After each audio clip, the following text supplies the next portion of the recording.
grabe yung nararamdaman mo sa taong gustong gusto mo. Yung parang natotorpe ka. Hindi siya parang kasi natotorpe ka. Hindi mo alam kung paano sasabihin yung nararamdaman. Diba? Paano ko sasabihin ang nagdarama sa'yo? Ikaw ang tanging nasa isip ko. Pati sa panaginip ko, kung ay laging umaasa, ikaw ay magkasama. Ito ang nadarama, di mo maamin, gusto kong sabihin. Pakinggan mo.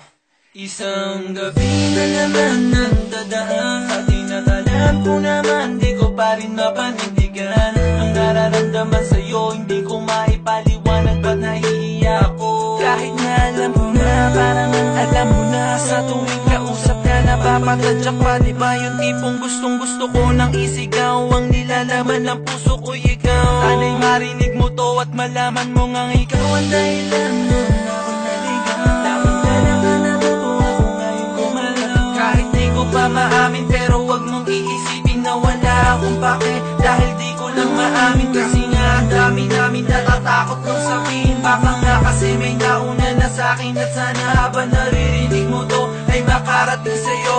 Alam mo, gusto na kita talaga eh. Natotorpe lang ako.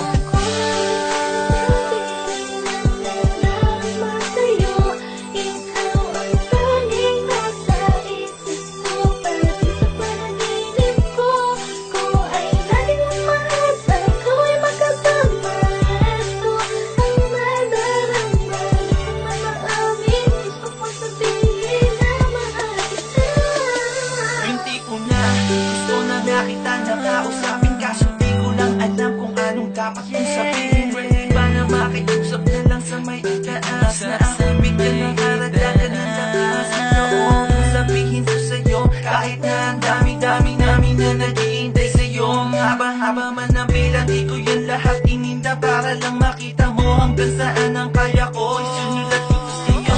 Dahil ako kumalaw, dahil sa pag-ibig mo ako nauna. Ginulag man ako sa tempo, wala man ito sa tono. Sana marinig mo to, para kahit na papano nagtapat ako sa'yo. Kahit sa kantang ito, nabaliw ako sa'yo. Sana'y mapatid mo to na di ko kayang mawala ka. Kaya ko to ginawa na kahit na ako'y umasa sa pag-ibig mo na sana Sa'kin ka na lang.